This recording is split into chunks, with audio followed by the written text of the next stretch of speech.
Day 1 of the National Wrestling Championships is in the books. All 12 undefeated wrestlers advanced to the quarterfinals, but there were still plenty of surprise upsets. From Kyle Parco knocking off Austin Gomez at 149. Number 4 and 5, Julian Ramirez and Alex Facundo getting dropped at 165. And what a win for Iowa's Nelson Brands over number 6, Ethan Smith at 174. But I have 5 surprises that were even more impressive than those. And the first of these was the number 1 seed, Real Woods of Iowa, almost losing to the number 17 seed Dylan D'Amelio of Ohio State in the second round at 141 pounds. You see here, this was the takedown that almost ended this match with a D'Amelio win, and the score was 6-5 in favor of Real Woods. He also had the riding time advantage, so he was looking good, but Dylan D'Amelio was attacking hard with a little bit of time remaining on the clock. There were about 10 seconds left when he really started attacking, and on the edge of the mat, you see is where he's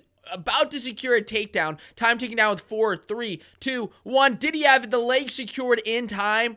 Well, the refs decided no, even with the Ohio State challenge. What a win this would have been for D'Amelio. What a crazy upset overall. I actually asked fans on Twitter, what did you think? Did D'Amelio have to on him? 64% of you said yes, where 36% said no way. And there were some comments that said, yeah, maybe a lot of Iowa fans voting here. I don't know. Honestly, I didn't think that he had control of the leg. It was very close, but I do not think that he had the full control. Now, this is probably the second most talked about story coming out of day 1. I'll save the first talked about in just a bit. It was, I mean, what a crazy, crazy day. So the second, crazy thing that came out of today, the big surprise, was the number 1 seeds, or at least some of the top seeds, almost losing. Now, of course, you had Spencer Lee, who looked like an absolute dominant force, and let me just say, it is remarkable how well he is doing, annihilating the entire field, and if he continues to win, he will end on his last match as a national champion, 4-timer, with 100 wins, which is so impressive. And let me just also say, take it in that these are the last few matches that you will ever see Spencer Lee wrestle in college. Hate to get sentimental on you, but it's kind of sad. Of course, you also have guys like Dayton Fix, who's crushing the competition, as well as Roman Bravo Young, who each earned bonuses and decisions. Next for RBY is Nagao of Minnesota, who I think could pose a little bit of a threat. I'm interested to see how that ends up turning out. As far as 149, Yanni earned a pin to make his way into the quarterfinals, and between him and Spencer and some of these other top guys, they're just looking like they're going to cruise to the finals. So what was the surprises here? Well, the first of these, I think, was Mekhi Lewis, actually, at 174 pounds, who, he had a tight match against Troy Fisher. It was a 5-4 decision win over the number 19 seed for Mekhi Lewis. And I think, man, these guys don't care who you are. They're going to come out and try to win. That's what Mekhi Lewis did just a couple of seasons ago when he won his national title. You also had Andrew Alvarez, had a very close match to Frankie Tal-Shahar at 8-5 at 141, and Mosley of Gardner Webb giving Shane Griffith a 1-0 match in the first round. Each of those, was impressive. Like I said, don't be surprised if one of these top guys gets knocked off.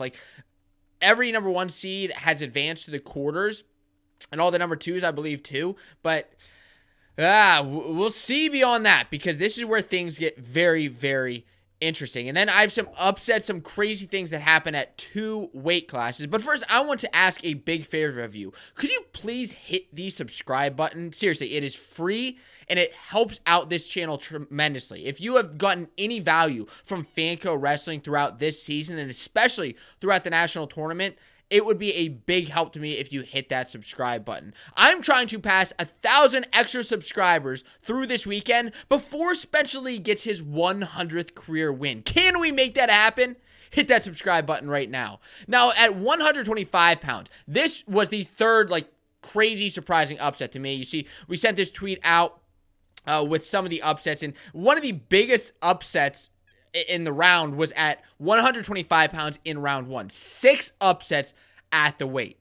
197 pounds, interestingly, which I'll get to that in a second, the only weight without any upsets in round one. So what were some of these upsets at 125 pounds? Well, no, it wasn't Spencer Lee, and no, it wasn't Pat Glory, who just, had phenomenal rounds.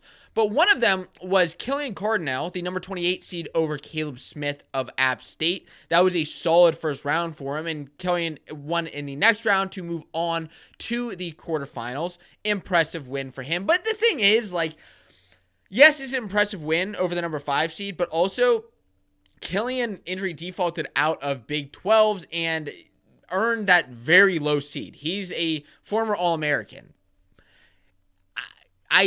He should be in the quarterfinals. I don't think this was wow, that blew my mind, but it was more so it went along with the rest of the weight. So what else? Jarrett Tremblay of NC State earned an impressive victory in the first round. Jor Volk of Wyoming earned a victory over Michael DiAugustino. And then there was another freshman who actually earned a win, 2 impressive wins. The first of these was Eddie Ventresca of Virginia Tech defeated Steve Pullen of Northern Colorado, and then McKee of Minnesota. Top seeds at 125 pounds. Now, Ventresca is going to have Liam Cronin of Nebraska in the quarterfinals, and the way he's wrestling right now, I could see him making the semifinals. Beyond that, it may be tough, but impressive so far. And I wonder, and a question I have for you is this the year of the freshmen? Because between Volk, freshman, Ventresca, freshman, a few other guys, another guy I'm going to get to a little bit later on, freshman. It has been an impressive national tournament so far, and I hope we continue to see more. I don't know if we're going to get the same thing at 197, which is the next biggest surprise that I had, because look at this bracket. This is ridiculous. So, this was the only weight I said without any losses, any upsets in the first round. But the second round came with plenty of crazy things that happened. Bronigal beat Michael Beard of Lehigh. That was a big one. Ethan Laird of Ryder beat Younger Bastida. And some of those aren't upsets, but they were just surprising and impressive victories. One big one came when Jacob Warner had a loss to Rocky Elam. And then you had this big one between Silas Allred of Nebraska beating Max Dean.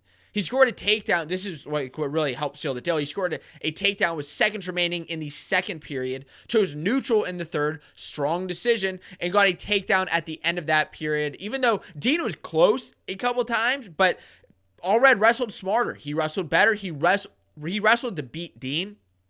And I think the crazy thing here, Allred, all props to him because it was impressive. But between Dean losing and between Warner losing, both of last year's national finalists lost in the second round.